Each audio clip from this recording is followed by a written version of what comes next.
There are moments in boxing when disrespect crosses the line, not just toward a fighter, but toward everything they represent.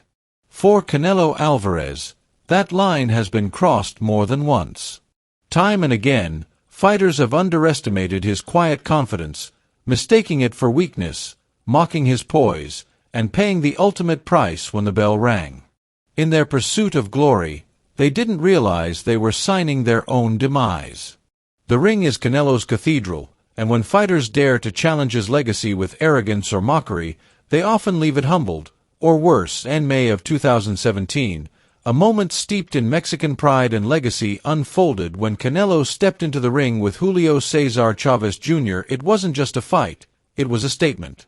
Chavez Jr., a man born into boxing royalty, had amassed 50 wins and had never been stopped in his career. But pedigree alone doesn't win fights, and when pride meets precision, only one walks out with their legacy intact. From the opening bell, Canelo made his intentions clear. He didn't care that Chavez was older or bore a legendary name. To Canelo, this wasn't about respect, it was about reclaiming Mexican boxing for a new generation. With pinpoint timing and an unrelenting tempo, he dismantled Chavez's resistance, not with recklessness but with surgical brilliance. The speed difference was glaring. Chavez tried to respond, perhaps out of pride or stubbornness, but every time he stepped forward, Canelo had already landed 3 clean shots in return. It became less of a contest and more of a public demonstration. By the end, Canelo didn't just win. He declared, unequivocally, that he was the face of Mexican boxing. Chavez, whose career had peaked years earlier, faded into the background, a relic overshadowed by the man who redefined what it meant to be a Mexican warrior in the modern age.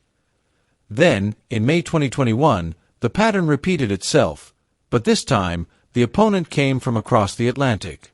Billy Joe Saunders, a slick, undefeated Brit with a 30-0 record, stepped up with an air of unshakable confidence. Known for his craft and elusive style, Saunders entered the ring with the belief that he could do what others could not: frustrate Canelo, outbox him, and snatch his crown. And the build-up, Saunders was fearless, bordering on cocky. He mocked Canelo's style, criticized his opponents, and acted as if the moment was too big for the Mexican, not for him. He saw himself as the technician, the tactician, the man who would finally outthink and outmaneuver the champion. But there's a fine line between confidence and provocation. The mind games didn't rattle Canelo. If anything, they lit a fire. As the rounds progressed, Canelo turned that calm demeanor into punishment, adapting round by round, adjusting his angles, controlling the pace, and making Saunders fight at a tempo he didn't expect. Then came the turning point, an uppercut that landed so clean, it fractured Saunders' orbital bone. He staggered back, the look in his eyes changing from defiance to fear. The man who once mocked others for quitting now sat on his stool, shaking his head. He didn't want more. And nearly 3 years later, Saunders still hasn't returned to the ring.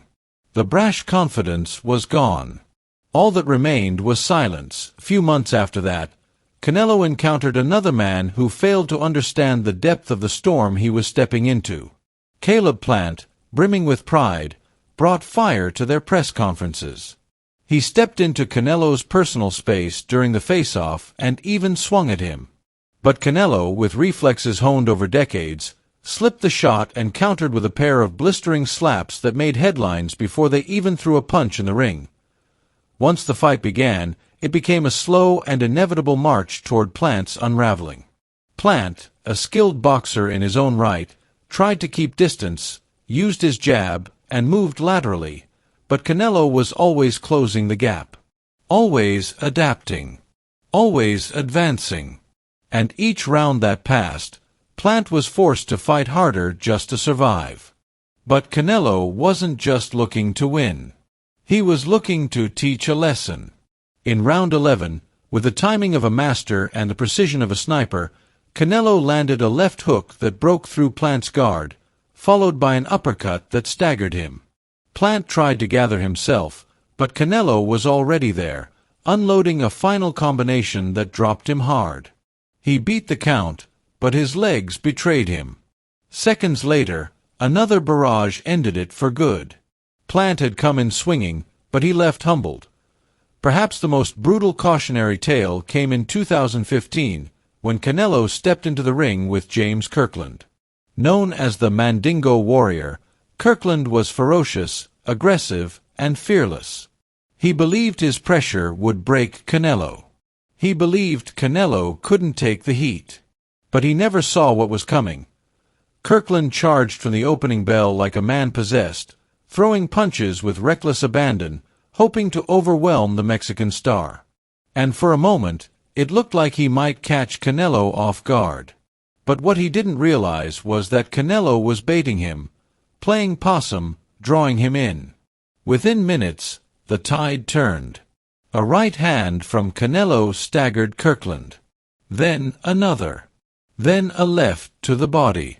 Kirkland was reeling, absorbing punches from every angle, each one heavier than the last. By the third round, the storm reached its peak. Canelo landed a devastating uppercut that sent Kirkland into the ropes. And then came the finale, one of the cleanest right hands in recent memory. Kirkland's body collapsed, lifeless, before it hit the mat. He lay there, his limbs twisted awkwardly, the result of a punch so precise, so devastating, that even Canelo paused to check if he was still breathing. The man who had tried to break Canelo with brute force was now broken himself. He would never fight at that level again. 1 year later, Canelo would face another stylistic contrast, this time in the form of Amir Khan, a fighter widely regarded as one of the fastest boxers on the planet. Khan's speed was legendary. His combinations were lightning quick, and his footwork had given many elite fighters fits. But Canelo saw something else, an opening. For the first few rounds, Khan lived up to his reputation. He darted in and out, scoring points, landing clean shots, and frustrating Canelo with his mobility. But speed is a double-edged sword. It only takes one mistake to get caught. In the 6th round, Khan leaned in to throw a right, and Canelo, with impeccable timing, launched a counter right hand that traveled through Khan's guard and landed flush. The effect was instantaneous. Khan's body crumpled to the canvas, his limbs limp, his eyes blank. The arena fell silent for a moment as the crowd processed what had just happened. It wasn't just a knockout. It was a thunderous reminder that timing beats speed, and power, when harnessed with intelligence, beats everything. Khan, who had once believed he could outpace the storm, never saw it coming, and never quite recovered. Through each of these encounters, a pattern emerges. Fighter after fighter walked into the ring with bold predictions and arrogant gestures, believing that they had cracked the code. They talked, they taunted, and they underestimated. And each time, Canelo remained composed, unaffected by theatrics, unaffected by insults. He simply trained, studied, and executed. He is not the loudest fighter in the sport, nor the flashiest outside the ring. He doesn't boast in interviews or belittle his opponents with cruel sound bites. But once that bell rings, something changes. The man who smiles at press conferences becomes a predator, one who studies weaknesses in real time, one who adapts mid-fight, and one who punishes arrogance with precision and ends careers with fists forged in discipline. His legacy isn't built on mere wins. It's built on the silence that follows. Fighters who once talked loudly before the fight go quiet afterward. Careers are derailed. Faces remain fractured. And the boxing world is reminded again and again, you don't mock the man who carries the weight of a nation and the skill of a generation. Disrespect, for Canelo Alvarez, is not just a psychological ploy, it's a fatal miscalculation. For those who dare to provoke him, the consequences are not just painful, they're permanent. When the next fighter steps up and dares to poke the bear, remember this history. Remember the silence of Saunders, the collapse of Khan, the ruin of Kirkland, the reckoning of Plant, and the humbling of Chavez Jr. Some men try to play games. Others play legacy. And Canelo Alvarez, He plays for keeps.